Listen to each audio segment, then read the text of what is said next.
Two, one, and we are recording with Miss Jennifer Bridges. Please introduce yourself, tell everyone a little bit about yourself, and thank you, Dr. McCullough.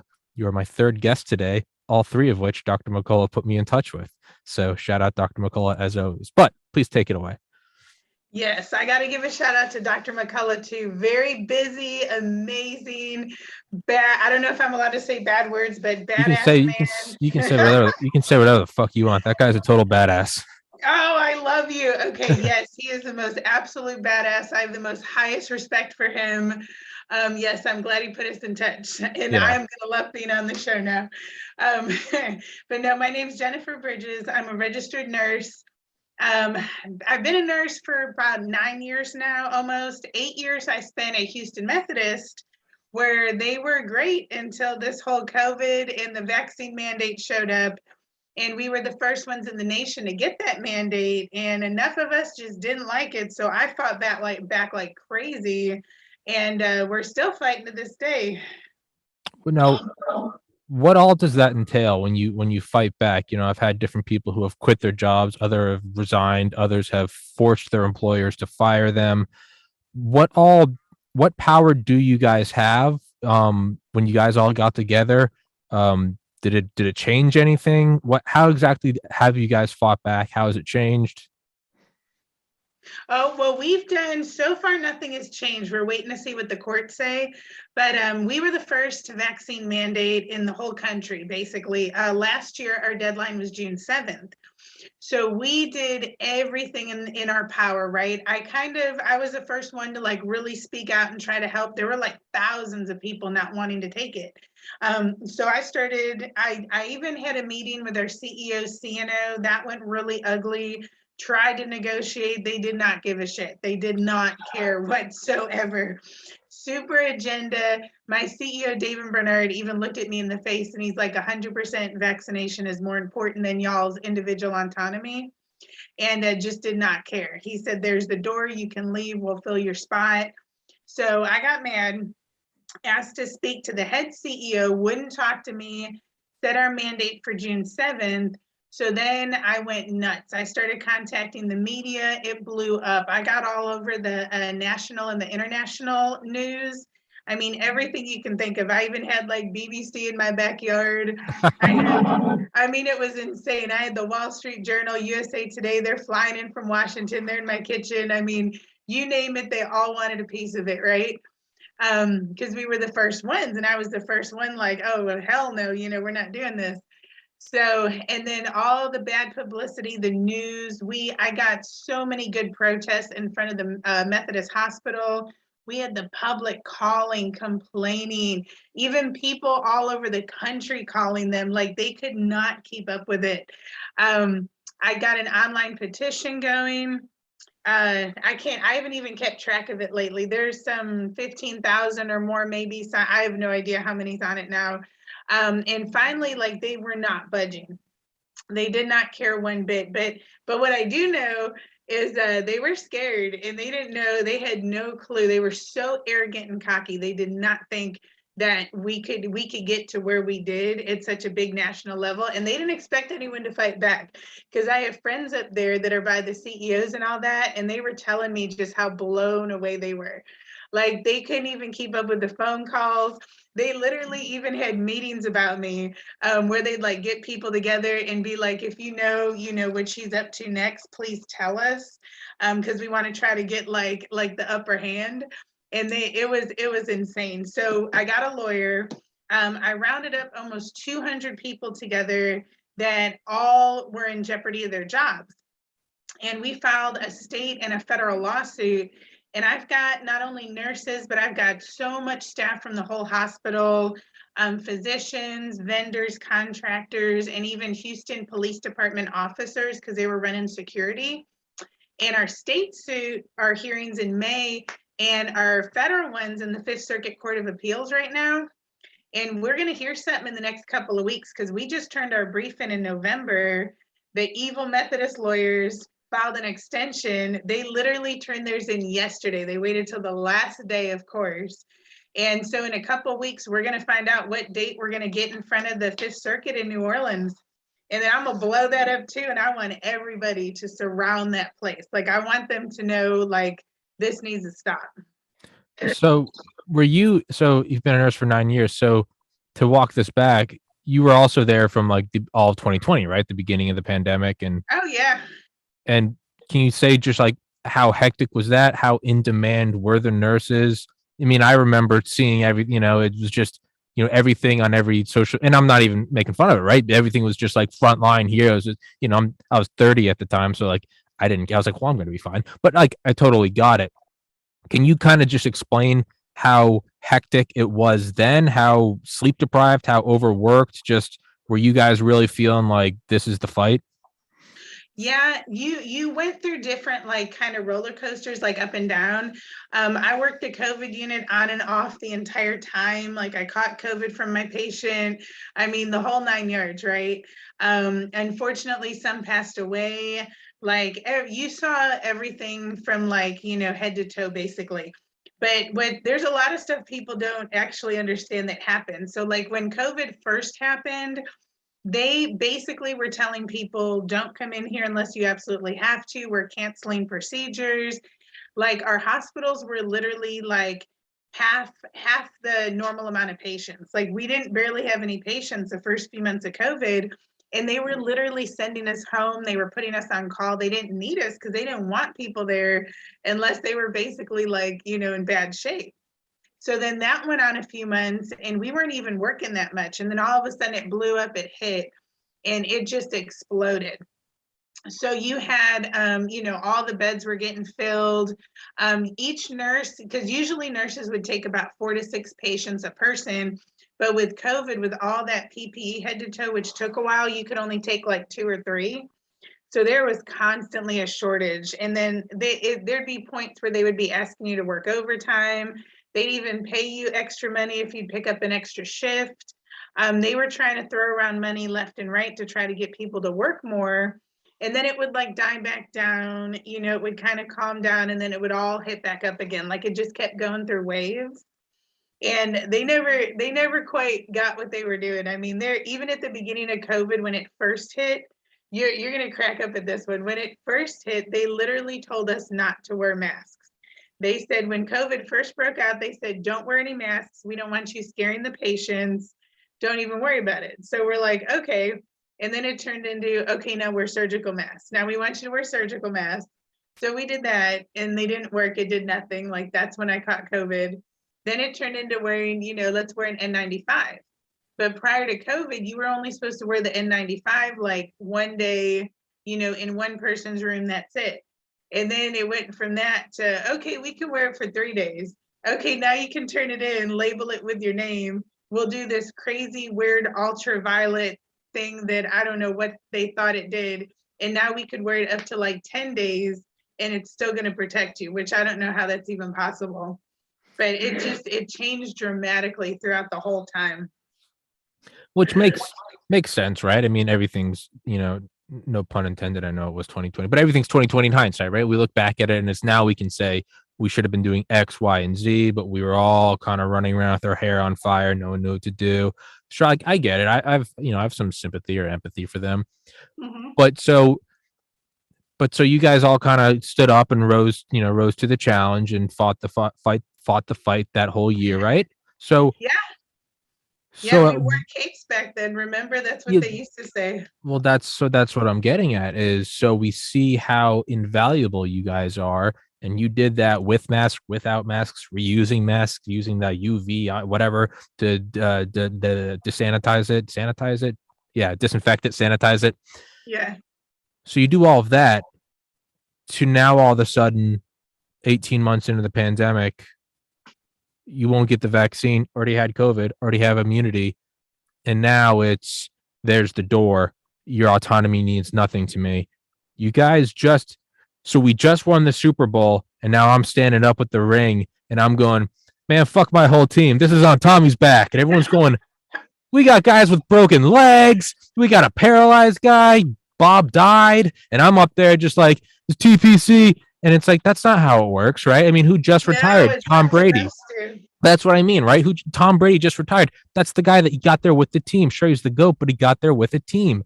And so Yeah, to me, what's so absurd is how all of a sudden now it comes in and you guys are get out of here. You're like a little, like a little dog nipping at the ankles. Get out of here. You don't want the vax. You mean nothing. yeah. What is the logic to when y'all hear that? What goes through your minds? What's your response? Just what like how does that hit? Well, more than anything, and I think a lot of medical staff will agree with me, I feel used. I feel abused. I feel like just that piece of trash tossed to the side, like that one night stand you picked up in the bar kind of. Yeah. It Yeah. was great for the moment, then you're done and you toss it aside. Because I mean, they made millions off of COVID. If you look back just to last year, just off of government relief money, they made over 400 million at Methodist Hospital. And you can look that up. And that is only government relief money. So they took us, they threw us into something nobody knew anything about. At the time, we didn't know if we were going to live or die. We put ourselves out there, doing this whole new pandemic thing, taking care of everybody regardless, not even worried about our own health, our families, anything else, right? We're just jumping in there head first because that's what we signed up for. That's what we do. You put the patients first and, you worry about yourself later. And we did that for what, a good year and a half. No vaccine. We all got sick. Everything seemed fine. And then all of a sudden this new thing comes out and oh, hey, it's experimental. We really don't know anything about it. Don't know what it's going to do to you. But, even though you have a great medical background, we want you just to forget everything you know and just put this experimental stuff in your body. And if you don't, we're going to fire you. But the funny thing is if you did sit down to get that shot, which most people did against their will, you had to sign a waiver saying that Houston Methodist was not liable for adverse reaction. So not only are we going to fire you if you're not going to take it, but if you do take it and something happens to you, tough shit, we're not going to do anything about it. So it's just literally ludicrous. And so you used us, you made a shit ton of money to the point where they're even building a brand new hospital in a new location in Houston. The one I got fired from, they built like 3 new buildings, a parking garage. We never got like bonuses. I think I got one $500 bonus and that was it. And after taxes, it was like nothing. Like, so I mean, they didn't do anything for us, but they kept all that money. And then one last thing I got to say about that is all the CEOs that are making these mandates and that are standing behind them, they were not even there. During the whole first part of COVID, they're at home, sitting at home for months because they couldn't come in because it's COVID, but they would send their secretaries around our units on their little iPads telling us what a great job we did. And they appreciate our sacrifice and this and that, like, come on, really? That's throwing all the soldiers into war and then not knowing if you're going to survive or not, going across the trenches and you're getting blown to pieces. And these are the boys overseas fighting for our freedom. Got to stop the Nazis or whatever. You got to stop the terrorists in Iraq, and everyone's championing them. We have no idea what's going to happen. We have no idea what kind of weapons they have. Defense contractors are making trillions of dollars. And then you come back to the United States. Hey, go get your own leg and go Yeah, get your own mental health care. 22 suicides a day. That's not on us, baby. That's not on. yeah. And here's a revolver. Play Russian roulette and sign this waiver that says Uncle Sam's not responsible for adverse reactions from this revolver. Yeah, you start to feel a little used. Oh, you absolutely do. And then what's funny too is I have all the proof, I have all the emails. They flat out lied to us. He even in email said it was FDA approved, which it was not.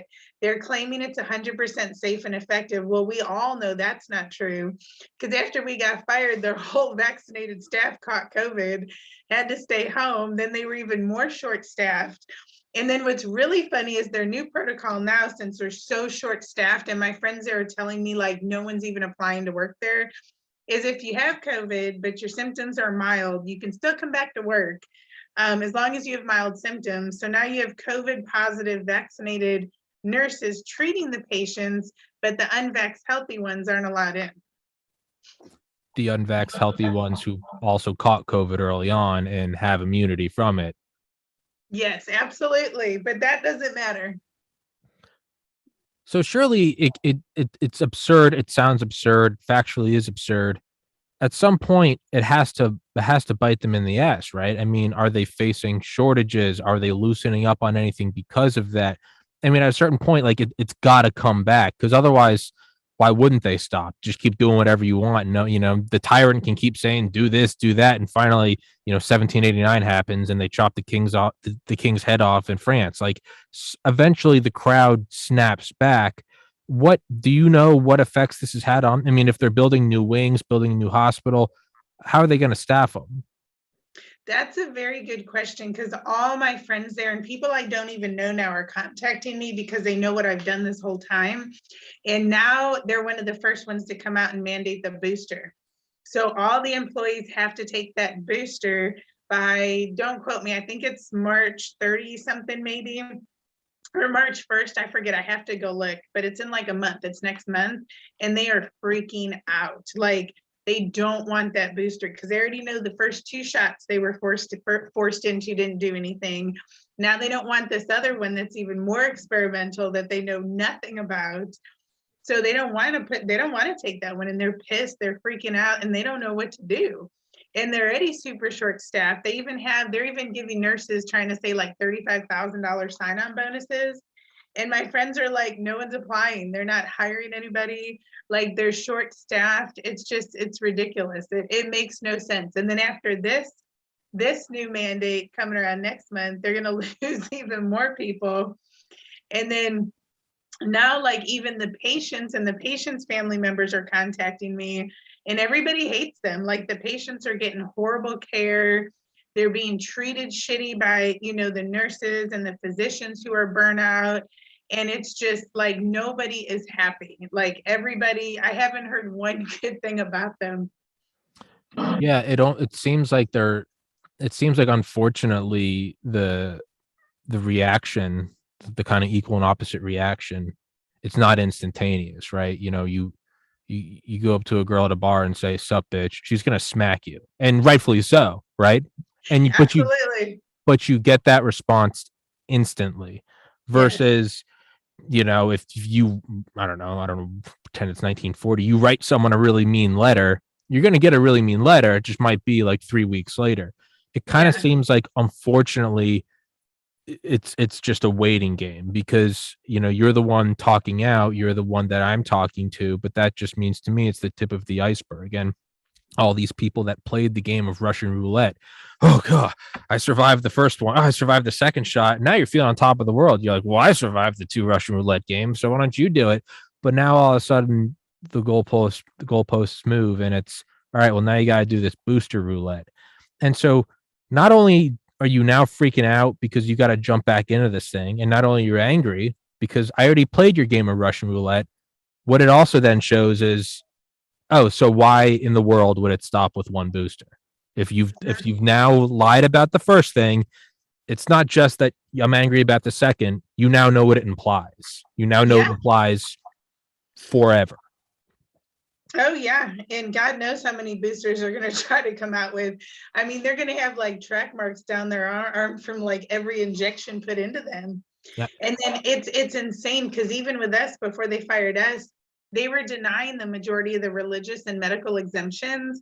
They were taking people with like actual serious medical conditions that didn't want it and telling them basically tough shit, that doesn't matter, your exemption's denied, and either you take it and cross your fingers or you lose your job. And some people quit like along the way because they couldn't handle it. A lot of people that were there for a long time actually retired. So there you'd see a bunch of emails of, oh, this person's retiring. Well, you knew why, because they didn't want the mandate. There was a bunch of them. And a really funny thing about the whole thing is when they first came out, they were one of the first ones to even get the shot, right? Back in like December of 2020. So when they first got it, they only offered it to like their very elite VIP rich patients. And I know that for a fact. And then they offered it to the employees, but only like 40% of them even took it on their own, like just wanted it. That was it, 40% out of like 27 or 30,000 people. Then after that, they gave you what was called the hope bonus So it was a $500 bribery bonus. If you took it by a certain date in like March, you got $500. So they got a bunch more on that way just to get the money because they knew there'd be a mandate anyways. But then after that was over, you were left with thousands of employees still didn't want to take it. So unfortunately, only almost a couple hundred of us were left at the end to be fired that stood strong till the end. But the rest of them, some quit, and the rest of them that took it, they only took it because they had no choice, right? They were going to lose their jobs, their paycheck couldn't feed their family, they were scared. I saw people in the hallways shaking, crying. Some nurses had to go to the doctor, get anxiety medicine because they couldn't handle it. I mean, people would call me because everyone saw me on the news. So everybody knew, like, okay, reach out to this girl. She's like the only one fighting back. I mean, they would call me hysterical. I'd be on the phone crying with people I've never met because they're begging and pleading for help. And I'm like, there's only so much. I can't control this. I'm just trying as hard as I can. But the rest of those people, they all sat down in that chair bawling, getting forced against their will. And Methodist is so damn proud of that. They will just big smiles up and down all day long saying, we're 99% vaccinated. Well, yeah, because you held a gun to their head and forced them to do that. So if you're proud of that, shame on you. Like, I wish you could be that woman in the bar talking to me, because I would love to slap you across the face. It's so insane. So you got to start, and I guess now I should clarify. I'm speaking for Tommy and not for you, because obviously, as you are involved in a legal case. But at a certain point, you have to start speculating. I mean, there's always things that bosses do or your parents do growing up they don't agree with, and then later on you're like, oh, maybe that was the right thing. And then sometimes not even that. But you realize you're like, oh, but they're flawed, just like I'm flawed. We all mess up. We all look back and okay, maybe I shouldn't have done that. Okay. But this the idyllic sense is with the hospital. We should always be going for like the most employees, helping the most people. All right. Well, then you could be like a little more realistic and being like, well, maybe these people have an idea of something. Maybe it's like a new person coming in charge and they want to make a name for themselves. Maybe they're genuinely scared shitless. They're like, it's a pandemic. What is it? Is it a bioweapon? As far as I'm concerned, shut up, just take it. We have, greater good. That's a slippery slope, but okay, maybe that's an idea. At a certain point, though, I mean, you have to start, and this is where I speak for myself, not for you. You have to start wondering what financial incentives are, not the government reimbursement, but I mean, we know for a fact. I interviewed Gerald Posner, the best-selling author of his book Pharma, all about the Sackler family and the kickbacks that the doctors would get for prescribing OxyContin in the 90s and 2000s. Very real kickbacks, like traceable paperwork and following money and getting access to timeshares and getting nice cars. And Pfizer paid the biggest fine in pharma history. Was it 2009, 2.3 or 3.2, whatever it was, at least $2.3 billion. And they denied that all that was happening at the time. You got to start wondering how many because you try to bribe every nurse, more people are going to talk. You can't keep that many people quiet. You maybe go to one CEO who controls a whole hospital, and that CEO can hide behind the argument of it's for the pandemic, the greater good. And maybe that works for like 30 days. Maybe you kind of go along with the bullshit, but they're now losing people left and right. There's a clear financial gain as they're building up the hospital infrastructure. At a certain point, I mean, I don't think it's very tinfoil hat to go, oh, these guys were definitely not even in some like dark, shadowy way, just like they were in the 90s and 2000s. Some rep went and met with them, wined and dined them. And it was like, look, we're not going to give you any money, but, we got this great, you want this in whatever stock options or insurance plans, or you want access to this timeshare, or you want access to this car, or maybe we can help you out. If you ever decide to get out of private practice, you want to be a consultant, you can give you $700,000 a year. All shit that actually happened. Mm-hmm. Why wouldn't that? It's not like this happened in like 1903 and it's like, well, Tommy, you're reaching back 120 years. This happened 13 years ago. Yeah. This happened 13 years ago. Mm-hmm. Why wouldn't that? And I'm not to put words in your mouth again, because I don't want you to get screwed legally. But I mean, is that not a thought that goes through your head? Is that something that you've heard from other nurses? Like, hey man, who's cashing the checks? Because we're getting $500 for this. Somebody's getting a new Bugatti. Like somebody's getting a new pool in their home, Oh, I right? know. And it's not us. It's not the ones who actually did the work. It's the ones that stayed at home and watched us do the work are the ones getting all the money. But I guarantee it with 100% of my body, may I drop dead tomorrow. They are financially gaining. This is all about power and money. I mean, there's no way it's not like that's the only thing that could drive this right now, because it doesn't scientifically, medically, or even like ethically make sense. It's a direct violation of the Constitution, the Nuremberg Code, everything out there put in place. This is a direct violation of. So I'm sure, I mean, we already know they have over $4 million just off of government funding. Imagine what Pfizer, the CDC, FDA, what they're all getting paid because they were the first ones. You always got to have that trial study. You got to have those first people to do something, because nobody else was going to do it. No, everybody else was just sitting back waiting to see how that happened and how it was going to all fold out before they all started jumping on board. So nobody wants to be the first one, unless you're getting something for it. So obviously, and I had friends down at the main campus that was telling me, oh yeah, we saw that CEO like months ago walking around, with people from the FDA and the CDC. So, I mean, it's going to all connect the dots, but it's pretty obvious. And this one's what's really funny. Tell me if this doesn't sound like a conflict of interest to you. So the main CEO of Methodist, Mark Boom, his wife, Julie Boom, you can look this up, so you can Google it. She works for another hospital nearby named Texas Children's. She is the head of the vaccine research department and directly funded by the CDC. And that's his wife. So, I mean, come on. Like, That's just a coincidence, and you're a crazy conspiracy theorist, and I don't want to hear any more of it. exactly. So, if I can ask, what have you been doing? Because you were fired, correct? Oh yes, I was fired. I was not going to file an exemption. I was not going to quit. They were gonna make my ass walk out the door, and you would have loved the way I left too. It was amazing. No, it was better than that. It was better than that. So the June 7th was our last day. Then we had a 2-week unpaid suspension leading to termination, which was June 22nd. So I had already done a couple protests in front of Maine Methodist, blew it up. Like everybody was going crazy on them. I even had, this is how bad things were getting for them.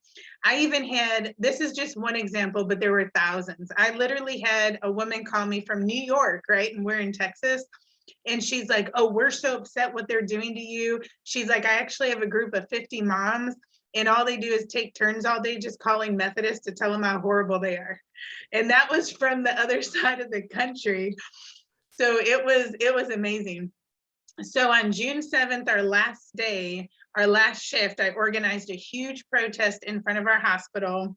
And basically the way it worked, you wear your uniform, you got to keep your mask on all day. You are not allowed to take that mask off in the hospital. Like if you literally take it off, security will come up to you and tell you to put that mask on, even as an employee. So I had already ordered and printed out like all these protest shirts. Like it says on the front, Methodist Hospital, with a line going through it. I can mail you some. It'll say my job, or term. What did it say? Vaccination or termination. On the back, it says the jab or my job. So I brought it with me. So at the end of my shift, when I clocked out, I ripped my shirt off, put on my protest shirt, ripped my mask off, walked through the hospital to my director, because she told me to meet her there. So she looked at me crazy when I walked in wearing my protest shirt with no mask on. I'm like, I clocked out. You can't tell me shit. You just fired me, right? So she wanted me to sign all this stuff. And I said, I'm not signing none of your shit. I'll take it with you to my lawyer so he can see it, but I'm not signing anything. And then I walked out the back door since I had organized this huge protest and everybody helped me, I go out to the street, hundreds and hundreds and hundreds, probably at least 500 people standing there cheering, screaming, holding signs, waving American flags. the news media there was like 10 or 15 news media there, all waiting to film it, interview. And like some of the big shots at Methodist were literally standing on the roof watching to see what we were doing. But that whole day they sent out emails to all the employees stating, like threatening them, basically saying, if we see you out there in uniform, like with the protest, you could be suspended. Like it was literally like, it was insane. And but we ended with a bang. It was a big fuck you, Methodist. We took up all the streets. We marched in front, cars going by honking, and it was a good way out for sure.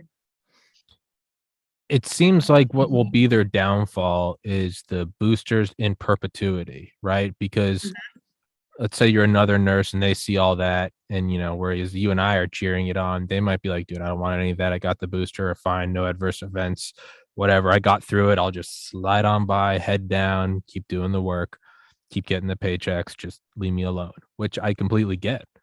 Yeah. Now, to go back to it though, can you, I mean, you don't have to name anyone, but do you know people who have said, hey, what did you do to sort of protect yourself going into this, right? You had a lawyer. Hey, I'm not going to sign those papers. I know what I can and can't do. I know what this is a violation of the Nuremberg Code, the Constitution. Have you had any other nurses tell you, I'm not doing the booster? Like, what is the escape method? What is the bailout plan?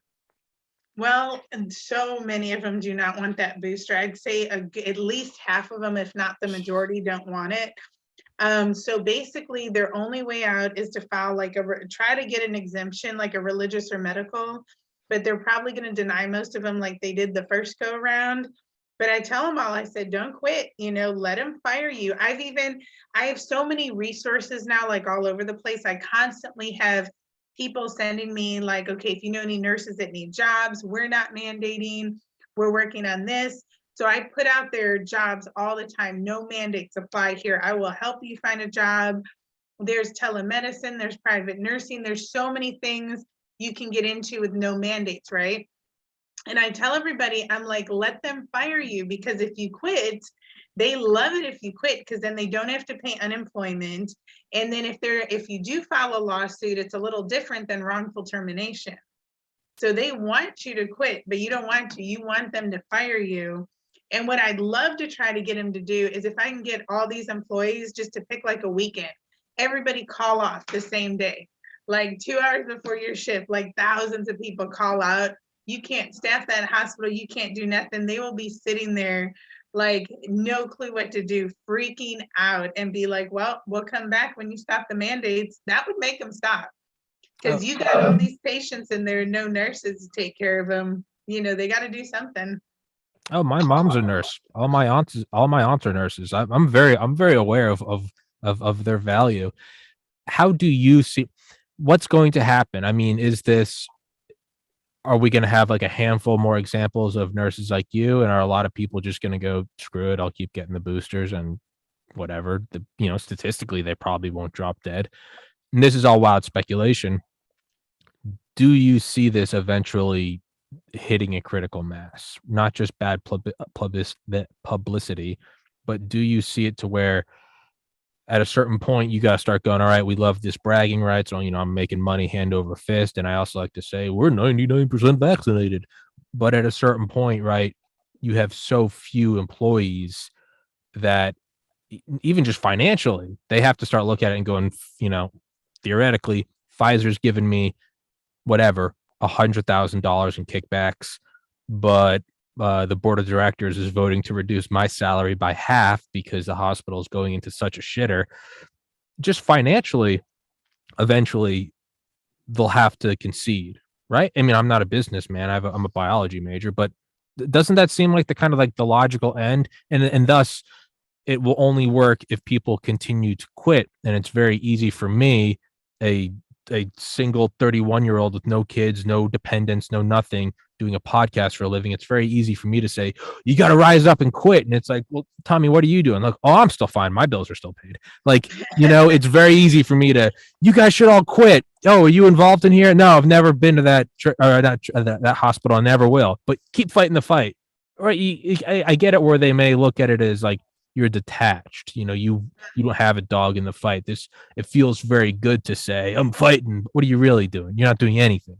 So do you see it going? I don't even know what the question was in there.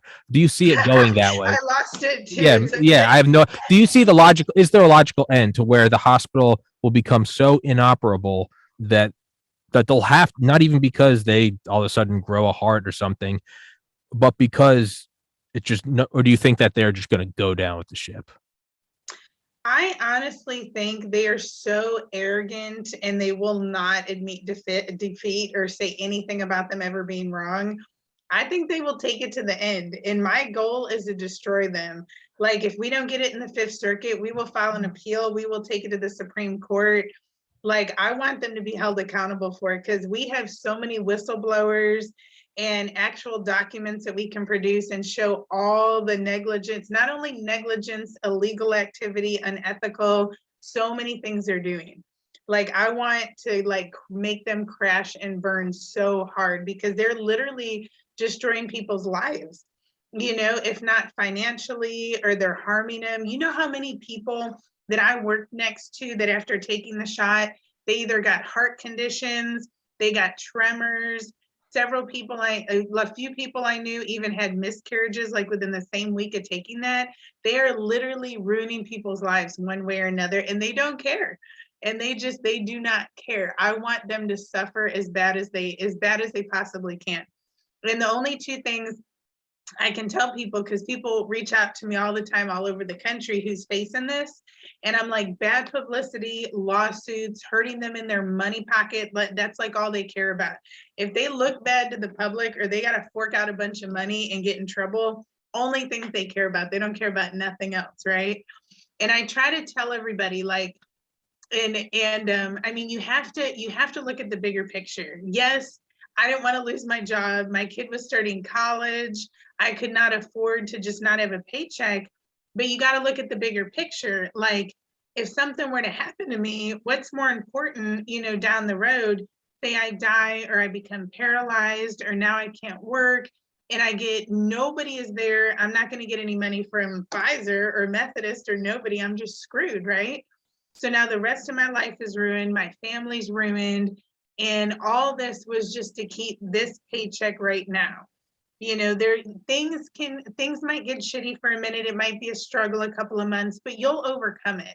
I mean, you'll find another job. There's lots of other jobs out there. Even if you got to get out of your comfort zone, to me, my ethics and my morals and just doing the right thing was more important than money.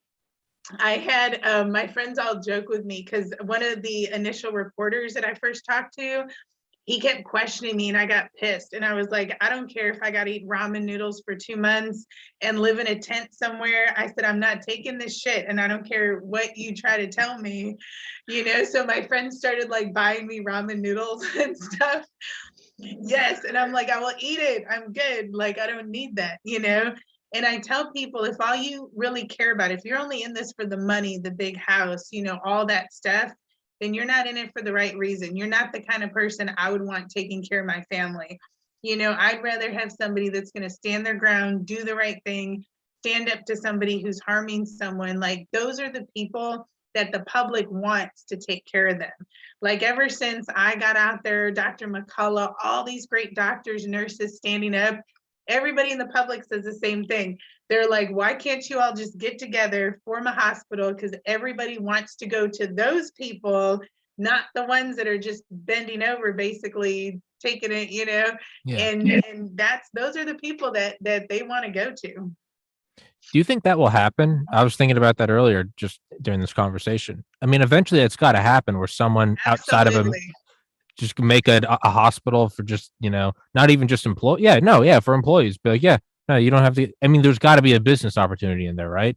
Absolutely. There's different physicians around in different organizations that are working on that. They're looking to create hospitals, clinics, all sorts of things. It's just a huge process and it's going to take a while, but I know of several physician groups that are actually working on that right now. So it's going to take off. And when it does, it's going to blow the rest of them out of the water. The only thing that's going to be hard is they realize they won't be able to take Medicare or Medicaid because then they can be controlled. So they're going to have to, they're looking at ways to find means to make it affordable, but to where there's no one over them to control them and tell them what they can and can't do. I mean, I feel like eventually the government would have to allow some form of payment, because if every employee or the vast majority of employees were ditching hospitals, it wouldn't matter. The amount they'd have to pay the remaining nurses at the hospitals who are following the mandates, their average salary would have to go up to like $1 million just so they'd work 90-hour weeks every week. Right. And by that point, after getting their 10th booster, they're going to be walking around like a zombie, all twitching. It was so worth it. It was so worth it. And it's like, was it, man? How worth it was it? You didn't get COVID, but you've got Right. Bell's palsy. Your balls fell off, and you can't walk. Like the hell. But but on a more serious note, you did bring up a good point, right? It's what I said earlier is we can look at the sort of pie in the sky ideal. Like eventually, after they fire so many nurses, their heart will tell them they're doing the wrong thing. And it's like, well, that's all bullshit. What's going to happen is eventually they're going to realize that they're going to lose their job as the CEO or the chief of medicine because the hospital's performing so poorly. And then eventually you're just going to have to weigh out how much money am I getting back allegedly from big pharma versus how much am I actually losing in my salary financially. It's not going to be some ethics. It's not going to be the Grinch having a change of heart. They're going to go, the very greed that made them do this in the first place is going to be what's going to stop them. It's going to be that money, whether it's Pfizer or whether it's the remaining salary. In that same sense, what you said earlier about the bigger picture is it's very pie in the sky. Like no nurse with a kid going to college is going to be like, some of them might be, they might just be hardcore patriots. But if the reality is most aren't going to be like, is this the onset of fascism? No, they're going to be like, just give me my paycheck. That won't matter if the resulting injury you get outweighs any paycheck you'll ever. And by the way, it's not your guaranteed paychecks forever now. You're guaranteed paychecks until the next booster. And regardless of boosters, you might just get fired. Regardless of the pandemic, sometimes you just get fired. Mm-hmm. That will have to start weighing to be like, well, how much money is it going to cost if I get paralyzed or if I get, Guillain-Barré syndrome or whatever? So I feel, and it's kind of sad, but it's also kind of hopeful. I feel like money will be the ultimate decider, right? Oh, it will, because they do not have a heart. Because it's funny you mentioned the Grinch, because I was actually thinking about him too. I'm thinking, that heart that grew like all big. Myocarditis. I know. Exactly. That's that heart after the 10th booster grown all big and like popping and exploding. But no, real people aren't like cartoons. If they didn't have a heart to begin with, it's not going to grow any bigger.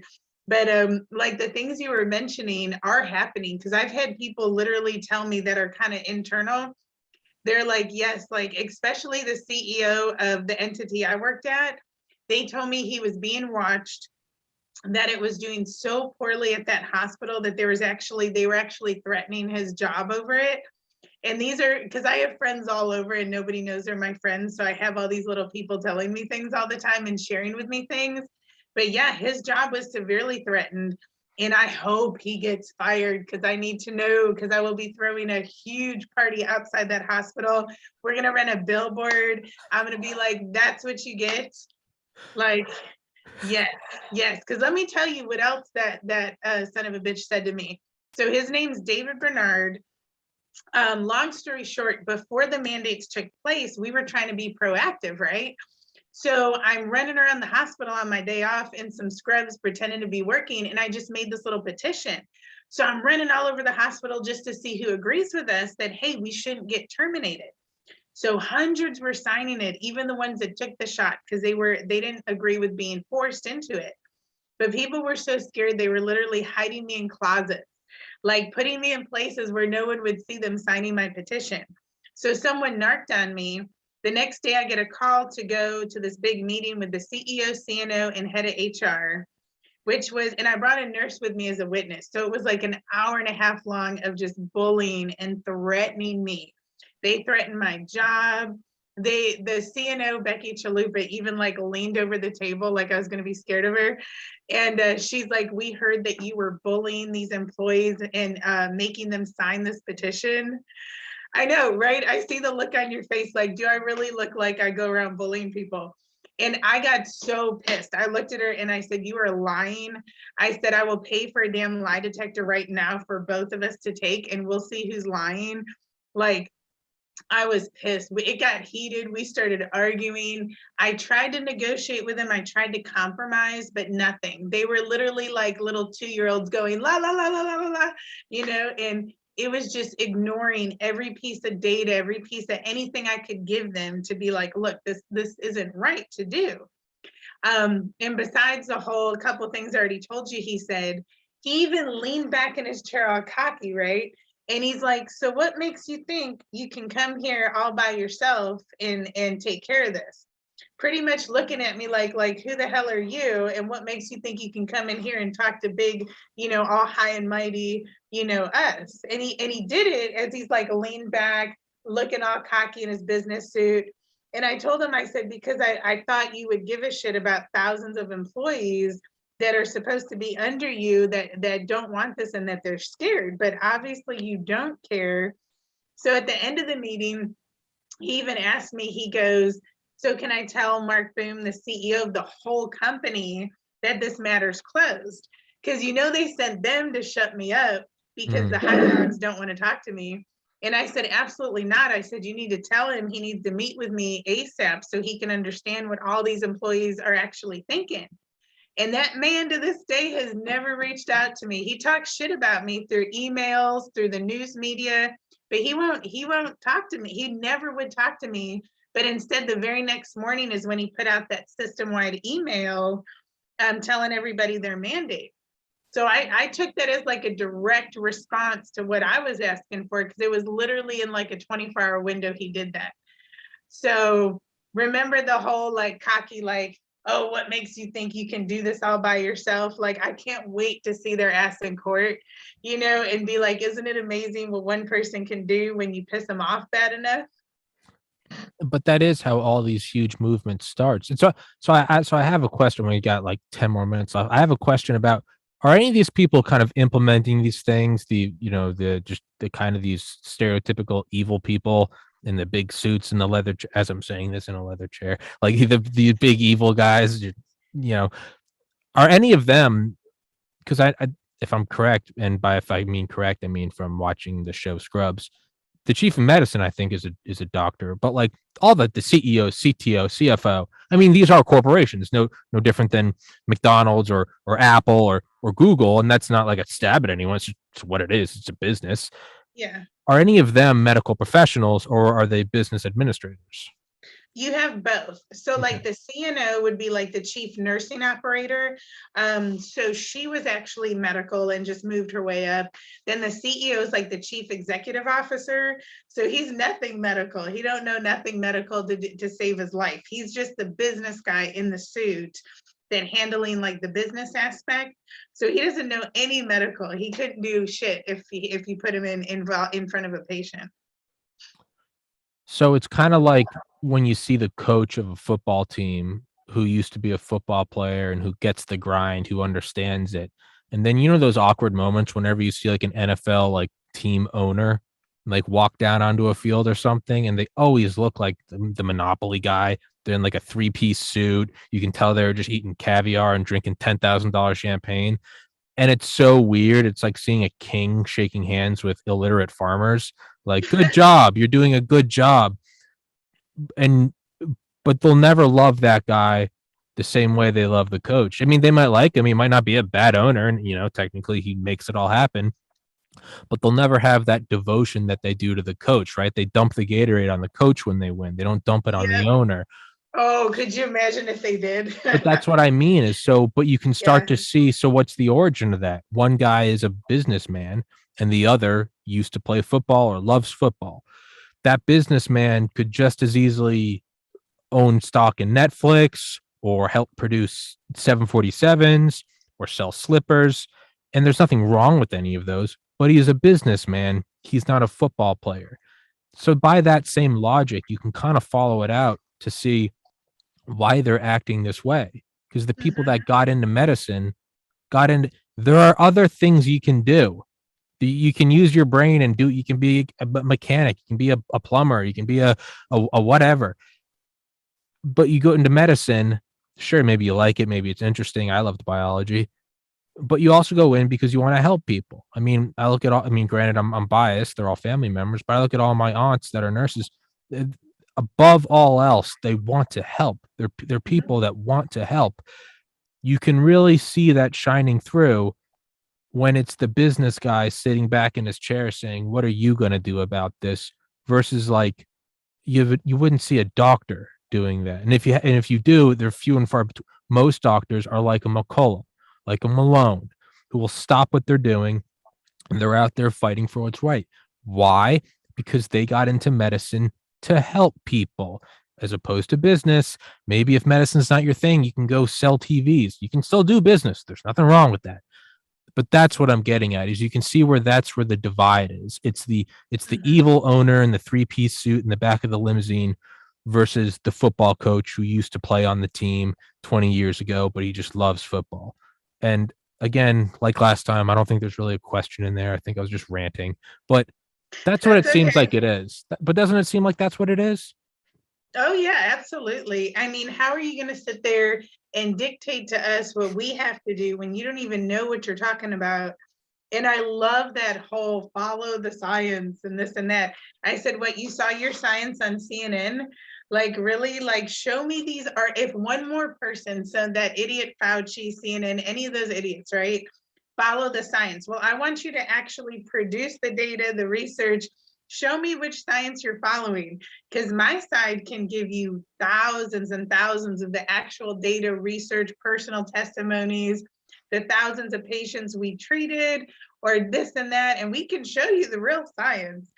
So that's the thing that kills me. Like, how are you going to dictate to people that are in the medical field that understand? I mean, never in the history of medicine have they ever created something right off the bat that's just 100% safe and effective. There's nothing wrong that could possibly happen, and this will just fix life in unicorns and fairylands, and yay, we're humans, we're not God. And even Tylenol can kill you if you take too much of it. There's literally nothing in the medical field that is 100% safe. There's I mean, you see the commercials all day long with a little quick blip at the bottom, will cause extreme vomiting, explosive diarrhea, or suicide. You might try to kill yourself, but at least your arm pain's okay, right? I mean, nothing is safe. So the fact that they're trying to claim it's literally like, okay, you got to get the godlike, activity out of your head and still get back on earth and realize that's not humanly possible. I think some people believe that it's a godlike medicine. I would imagine the ones at the very top probably have no illusions about they're not stupid. They know that this can't cure anything. They're not some people truly are moronic and they're like, this is it. This is the silver bullet.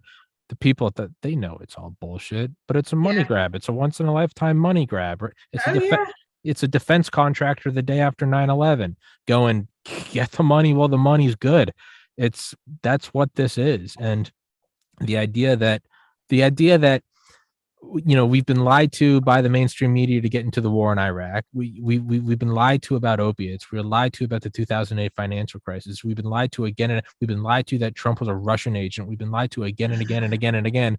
But guys, now they're they had a change of heart. They met God. They whatever, and Scouts honor. This is for real. Now, granted, we're in a pandemic, and I know we were just calling all these people heroes on TikTok, and now if you don't get the vaccine, we'll fire you because you're nothing but a cog in the machine. That being said, no, guys, we're telling the truth. I don't know. I call bullshit. Oh, yeah. I call 100% bullshit. Like, Yeah, that's what it is. But if we don't stand up to it and we don't do what we know is right, then we get what we deserve. And if no one yes. quits and if no one gets a lawyer and if no one goes on podcasts or goes on the news or goes and speaks in DC, then you deserve the job that now mandates boosters. If the only fighting back is everyone sits in the break room and whispers this is bullshit, well then you deserve this new kind of generation or this new lifestyle. If you fight back and give it your all, well, then we will deserve the new paradigm where this isn't allowed. But if Mhm. no one does anything, no one can bitch. If dad says, do you guys want to go to McDonald's or Burger King? And you and your brothers all go, yeah, and he goes, all right, we're doing Burger King. You can't start complaining that you didn't get a Happy Meal. It's like, well, speak up, dipshit. Speak up. Exactly. So, Exactly.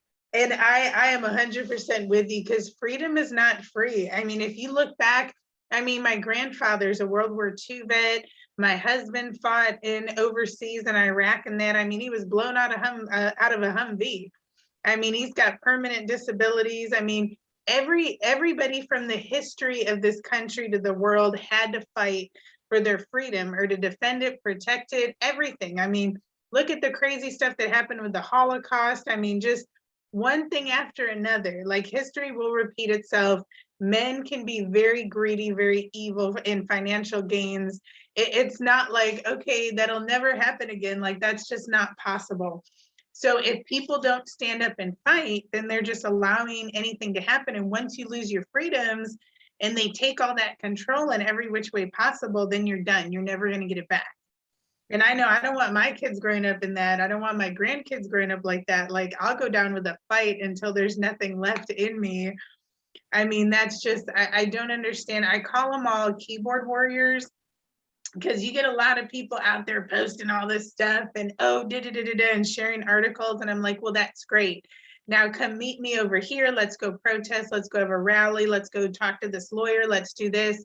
Well, I'm kind of busy that day. And I'm like, I'm tired of all these pussies. hell Like yeah. don't like I used to be so much more PC with it, but I'm like, if you're not about to do anything, like that's fine. I understand not everybody can be tough when they need to be, but just like I got more important things to do than to hear your sob story. Like we all have them.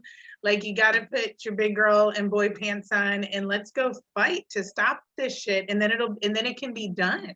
You know, if you think about it, if every single medical professional in the whole country said, fuck you, I'm not coming to work, you know how fast this would have stopped? Like this would have never, it would have stopped in a heartbeat.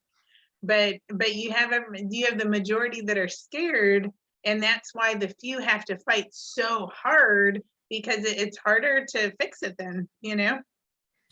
Well, I've done hundreds of episodes about everything that's going on. And over the past 2 years, I can see that more and more people are standing up, less and less keyboard warriors, and they're actually doing things about this. And I am hopeful that it's going in the right direction because I think a lot of people are also really starting to realize once these freedoms go away, right now our fight is we got to do a podcast. Oh, it might get banned from you. Well, it did get banned from YouTube, and you can't post it on Facebook. All right. Take it on Rumble. Yeah, okay, it's that's where it is now. That's where this one will be in BitChute and Odyssey and all that good stuff. The fights we're having right now.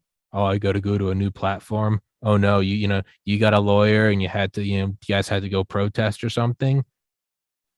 That's because the freedoms are still on the table. They're just kind of slipping. What happens when they're totally gone is you can't march your way out of it. You can't protest your way out of it.